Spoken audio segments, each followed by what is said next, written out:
Imagine you go into your police psychological evaluation, your interview more specifically, and it's nothing like what you expected. Let's discuss.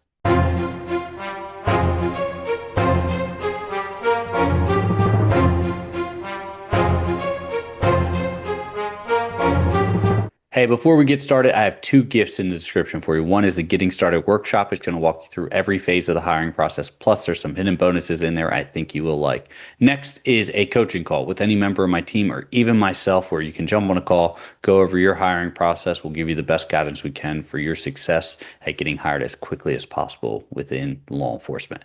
Now, you are going through the hiring process. You've made it all the way to the psych phase. Hopefully, that means you're almost at the end. Some departments mix it up. They might have the psychological phase in the beginning, but typically we see it at the end. So you're going through, you reach your psychological phase, and there's two-part component to it, right? You have your written psychological evaluation, then you have your interview. So your written psychological evaluation is a personality inventory. We've done a lot of videos on that, on what's included in your personality inventory and what they're looking for. Now you go through, you do your personality inventory.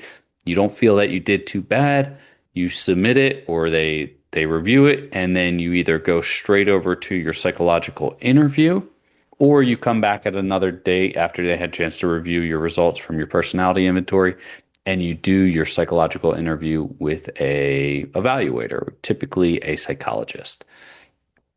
And then all of a sudden, they start asking you questions about your background. And you're thinking to yourself, what what does my past, you know, issue of taking candy from a candy store when I was 5 years old and I didn't know, why is that a relevant factor? Their understanding of it, or I shouldn't say their understanding, their reasoning behind why it's a relevant factor is they are evaluating your mindset, right? Whether or not that is a continuing behavior, right? That's how they articulate it, that's how they sell it.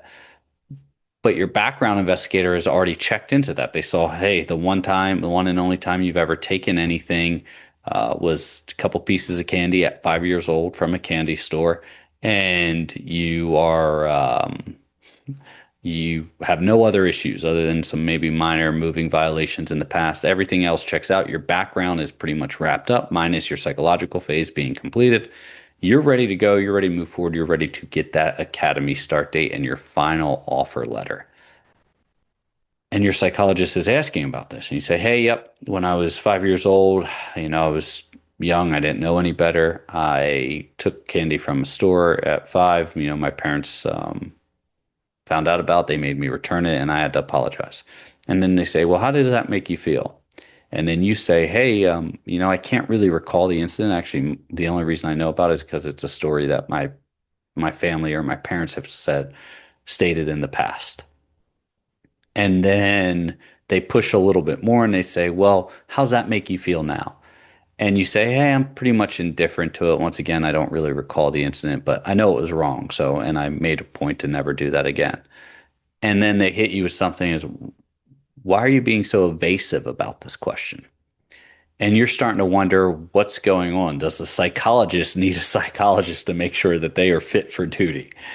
And there's a good chance that they might, but no, underlying intention behind the psychological evaluation is meant to make sure that you can handle all the stressors that come with the position, right? You are able to mentally compartmentalize with everything you're going to see and observe and perform as a law enforcement officer. But we've seen the shift, and I've mentioned this before, right? We've seen the shift where psychological evaluators are kind of almost looking to disqualify an applicant. It's not that they're actually looking for it, it's just they're trying to almost fix what they feel is wrong with law enforcement from an individualized basis. Now, a psychological examiner, they don't really have the ability to disqualify you from the department, but they will, just like a polygrapher, right? Just like your polygraph, they will write a recommendation saying, hey, this individual doesn't appear to meet the level or the standards of a law enforcement officer because of they seem agitated by my questionings, or they became aggressive, or they show a pattern of theft that might be a psychological issue. Now, will that disqualify you? Yes, it will. Is it because they're disqualifying you? No, it's kind of a byproduct of what they're stating in their report. And they found and they realized that if they do a negative write-up, most hiring officials, most chiefs won't hire a candidate without an approval from the psych. And that's because it's one of the phases of the hiring process. One is one of the criteria for the hiring process. So now that's this third party evaluator, right? And when I say third party, I mean someone who is not an employee of the department. This is someone who is third party and they are for profit, right? It's a for profit company. They get paid whether or not that, excuse me, whether or not you're hired or or or removed from the hiring process. They are paid as soon as they schedule an appointment with you. Even if you miss the appointment, that psychological evaluator is getting paid for it. It's just the way that contracts with the government work. So you go in and they start kind of running you through backgrounds, and they might ask about your relationship with your parents and your family, which you would expect in a psychological evaluation. It's on your actual evaluation or your written portion of your evaluation, your personality inventory. So that's not unreasonable. But then it gets into, hey, has your parents, family members ever been involved in criminal activity? And you say, yes, I had an uncle that was arrested and, let's say, served time, given felony arrest for possession with the intent to distribute, which means they had um, illegal substances that they were selling. And they go into detail about that. Well, walk me through. Well, I don't have much contact with that that family member. I've never had contact with that family member. So once again, this is just information that I was told. I can't even 100% verify it unless I were to go pull up arrest records or even incarceration records. And they keep going down these rabbit holes of past, kind of almost more background rather than personality. And it's all under the, I want to say the guise, right? Maybe that's a bad term here because I'm not trying to make psychologists out to be the bad guys here in this hiring process. However, I've just seen recently a lot of negative effects from the psychological phase of the hiring process. And to kind of just caveat that to just kind of lay it out, I've seen psychological offices interview and test a candidate multiple times in the same week after they've already with four different departments, right? 'Cause say you apply to three departments and they're all in the same area and all three departments are moving forward and they're all three are sending you to the psychological phase at the same time. Well, that psychological office is getting paid three different times for one candidate. But guess what? If you fail in the beginning of that week with one department and then you take it later that week with another department or maybe the next week. So say you have three departments and each one has you scheduled for a psych in 3 different weeks, but it's all with the same office, even though you might get a different provider. They fail you the first week, they're going to fail you the next two times because they would have to go against what the original evaluator would say. And they're just not going to do that. So it's kind of a money grab, they're kind of just taking the contracted money and not being ethical about it. So that's my discontent right now with the psychological offices that we're running into. But ultimately, they're coming in and they're going what we call beyond the scope, right? So they're asking you more criminal history questions and trying to establish whether or not that is a mindset, right? With which I can almost see that relation, but then it has nothing to do with the personality inventory that they just made you do. And sometimes those personality inventories can take 3, 4 hours to complete, followed by a, 30, 40 minute or even 1 hour long interview with a psychologist. I mean, you're just mentally spent at that point in time. It truly is a mental marathon. So you're going through and they're asking you about all these background and you've explained it all and everything that you've said and articulate to the background investigator, you've articulated the same exact way to your psychological evaluator. Matter of fact, you articulated that way to your background investigator. You articulated that way during your polygraph phase and to your polygrapher when you had your polygraph interview. And then you're articulating exactly the same to your psychological evaluator. But then all of a sudden, they're not recommending you for hire because they feel that you have some under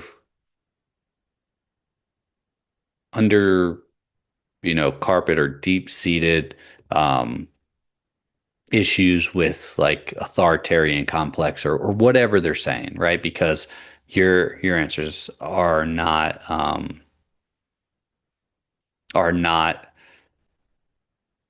compelling enough for them. I guess that's the good word to use, or not compelling enough for them.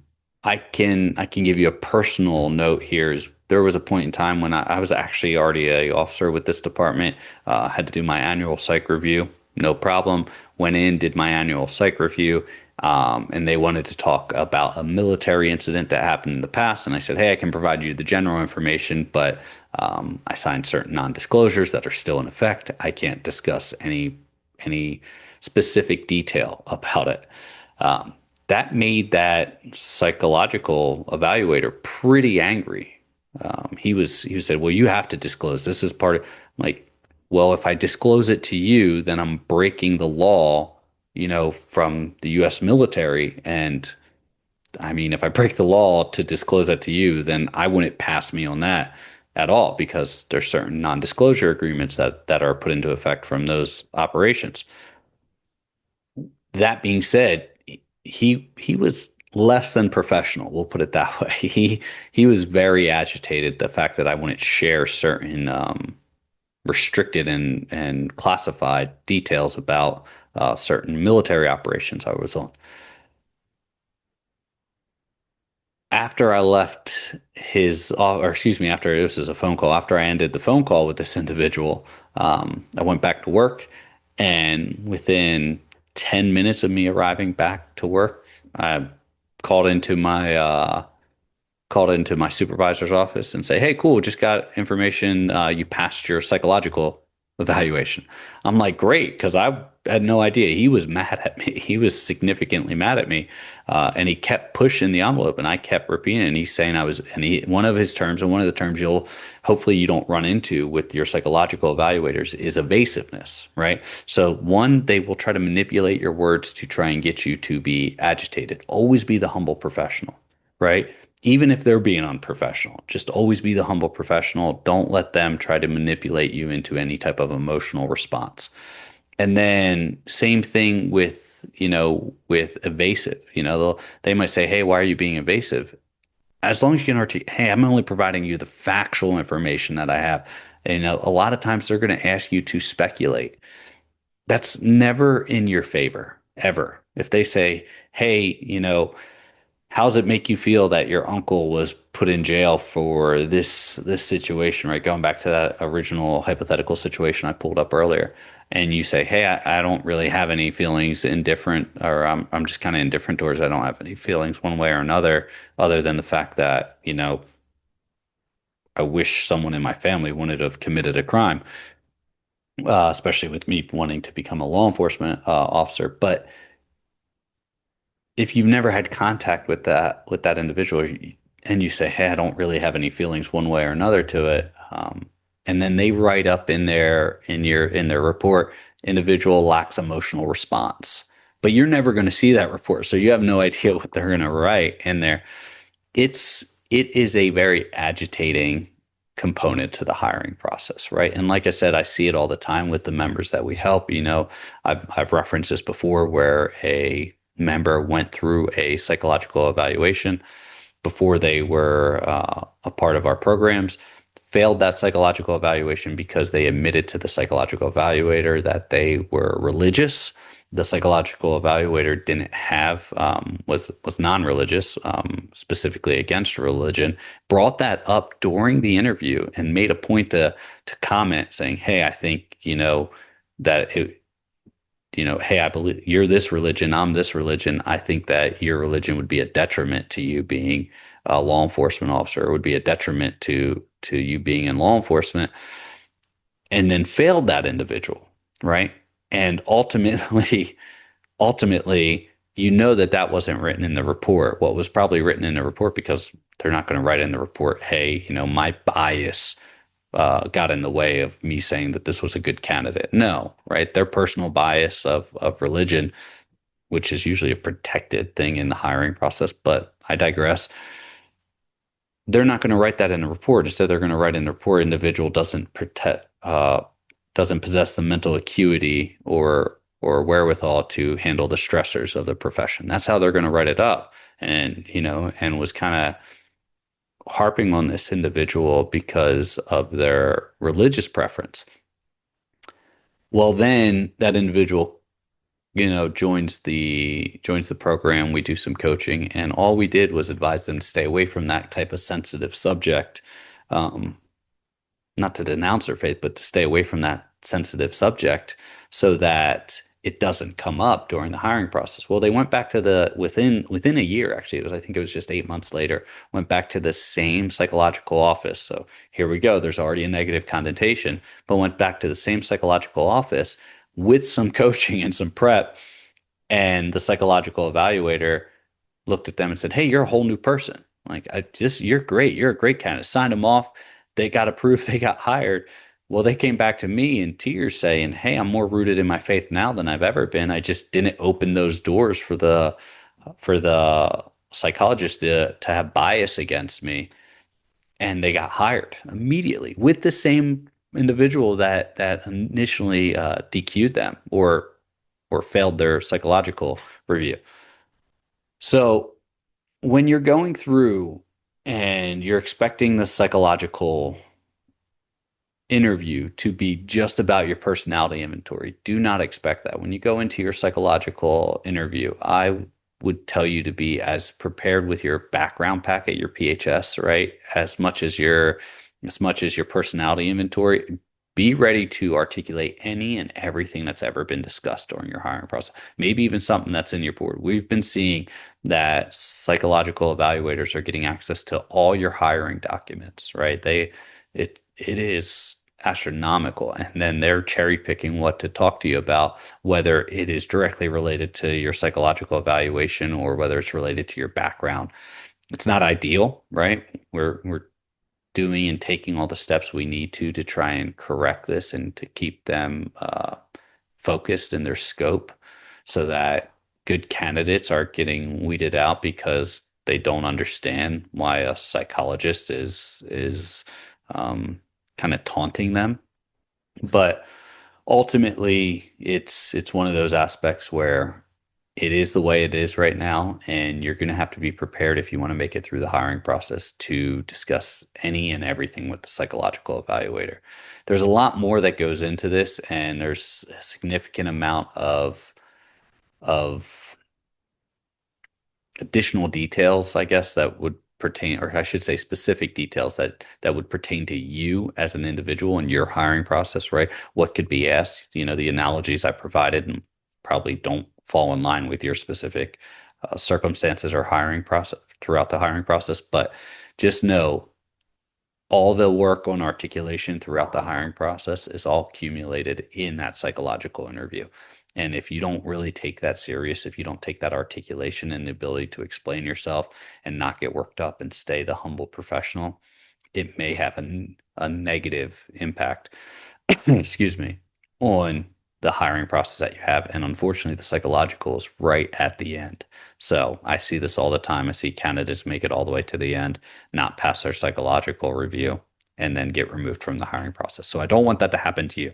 Now, that being said, hopefully this helped. Those gifts are still in the description for you, the Getting Started workshop, as well as a coaching call with any member of my team or even myself. We have new instructors that we are bringing in, so we're opening up more availability because I understand that everyone's booked and everyone is saying, "Hey, is there any more available slots?" Don't worry, we have more available slots for you. Stay safe, and I will see you next time.